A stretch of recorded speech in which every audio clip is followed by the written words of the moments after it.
Hi everyone, welcome back to the channel. Today I am reviewing the Rogue ST Pro irons. Now these irons have just come out from Callaway, and I have to say, as far as a set iron from like the branded name of the driver go, these look superb. These are up there with the Stealth. I said when I tested the Stealth that they're probably some of the best looking irons I've seen, and these are definitely up there with them. So I'm going to play a few holes here at Dartmouth, and I'm going to play this par 5 first, the 16th, and I'm going to try and get there with 3 7-irons.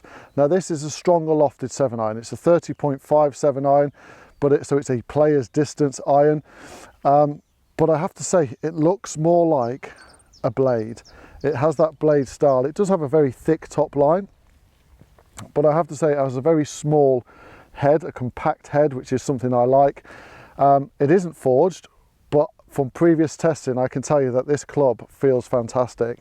So we're going to talk about spec, but for the time being I'm going to get off this tee with this 7-iron and see if I can get to this par 5 with 3 7-irons. I'm going to aim at that bunker that you might be able to see and try and draw it off it.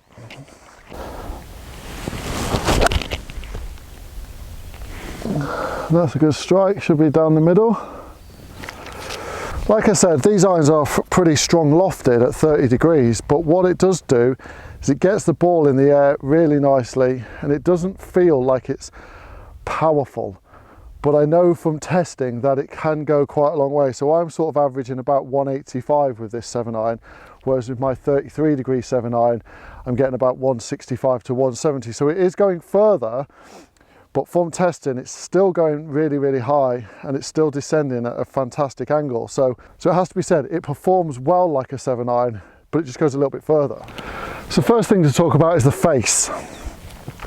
AI cop face. So you've all heard of the artificial intelligence. It's been in the Callaway drivers for quite a while now. Now they've put it into the irons, but the difference with this is it's unique for every loft. So every club has a unique face designed for that loft. So what that's designed to do is give you better ball speed, higher launching, and just generally better performance for the iron, because the face is being designed for every loft of iron.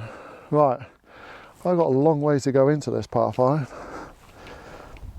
It's a long 2 7-irons this is.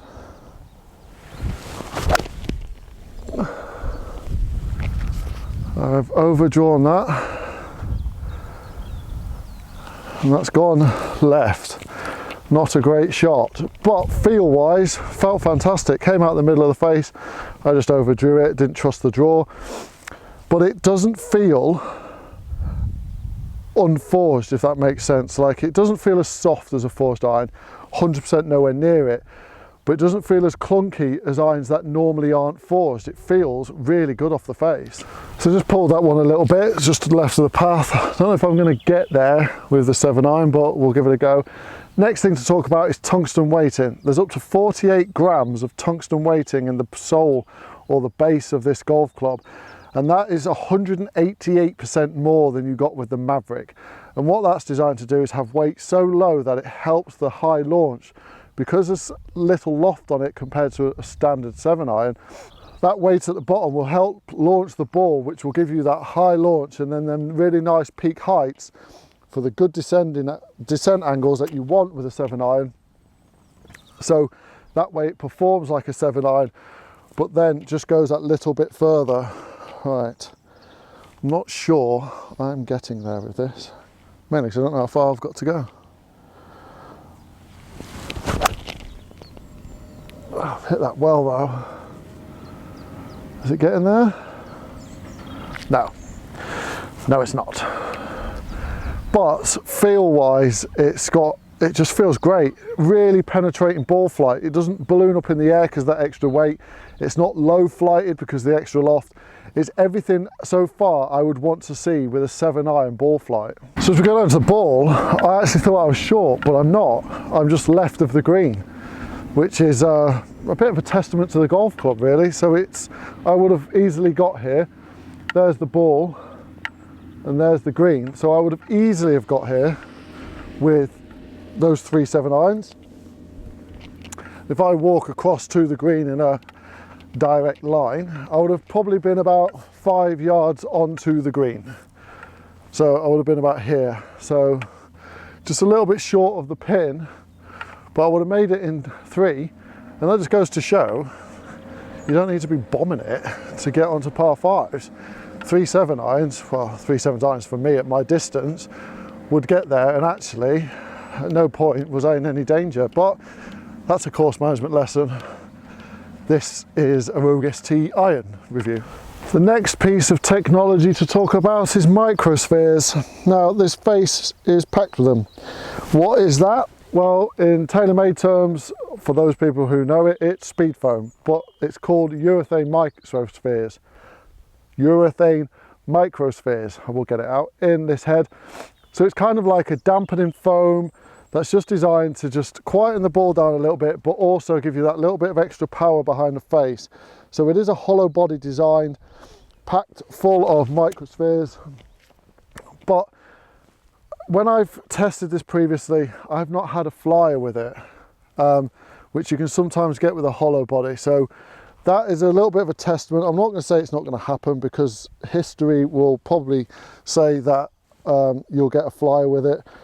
But overall, so far, I'm really impressed with this Rogue ST.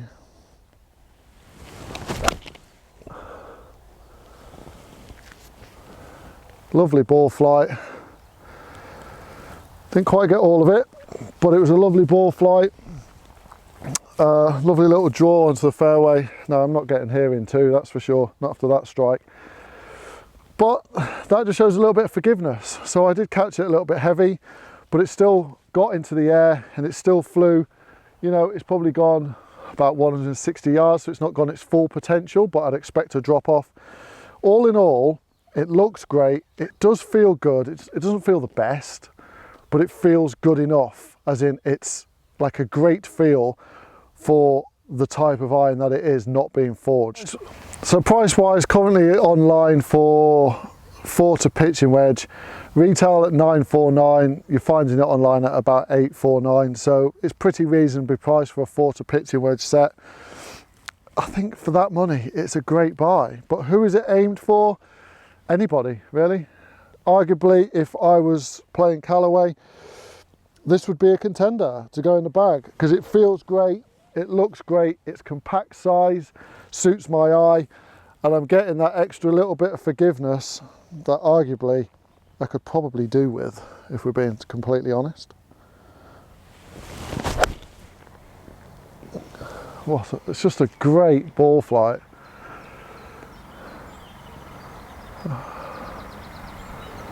Yeah, that's just finished in the middle of the fairway. It's just a superb ball flight. And with this shaft, so I've got the Project X Rifle Tour Flighted 6.5 in this. This is a great combination for me. I could easily, and you know, if I was in the market for new irons, I'd probably buy them. I'll be completely honest, I'd probably go for this if I was in the market purchasing irons, because it's reasonably priced, because it's not forged, so you're getting that sort of discounted price on it a little bit, but it feels superb. They perform so well, they look and sound great. It's a contender against the P790, because it's in that bracket of hollow body design, 30.5 degrees of loft. It's a P790 with a Callaway badge on, you know, that kind of level. And it's just as good in my opinion. I would say the P790 feels slightly better, but whether you'd ever notice that, I don't know. I don't know if you'd ever notice. If you put them side by side, you may do, but once you've played around with these, you would just say they felt fantastic. I think this is a massive step up from where Callaway were with the Maverick irons, like a massive step. I just think it's up there with some of the best in this bracket, whereas the Maverick, I thought they were okay, but I didn't think they were great. Whereas this Rogue ST, I think looks the part, it looks bladey, it's got that extra bit of help and forgiveness, it's got that tour shape, that little small compact pear shape that I would be looking for, but it's got all the help in the world for those missed strikes, which, let's be honest, I can do, as has been proven. A big thumbs up from me for this, for Callaway. An excellent iron. I think it should do really well, and I've already fitted a few people into them here at Dartmouth, and they've seen massive gains, but they've seen increase in peak height, they've seen increase in descent angle, and they've seen great spin numbers as well. You're not getting that low spinner out of this. It's still spinning at 6,000, 6,500, which is what you'd want a 7 iron to do. It's a great iron, and if you're in the market for an iron, please do go and test this against your P790s, against your other brands that are in this market.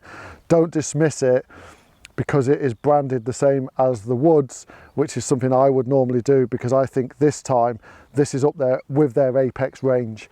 Against the Apex Pro, I think it's up there. The Apex Pro feels better because it's forged, but it's more expensive, whereas this is less expensive, but it's just as good. Anyway, I hope you've enjoyed that review, and if you have, please do comment down below. Let me know what you think of the Rogue ST. Are you playing the Rogue ST this year? And if you are, I'd love to know what you think about it. But I'm going to leave this video here. If you're new to the channel, please do drop this channel and subscribe. Please do give it a thumbs up and like this video, because it does help the algorithm. And hopefully we are so close to 10,000 now that I'm hoping in the next few months we can top that milestone that I've been aiming for quite a while. So please do drop that subscribe button a little press. It would mean the world to me. But for the time being, I'm going to go and play a few holes with the rest of this club, and there may be a driver review coming soon. See you soon.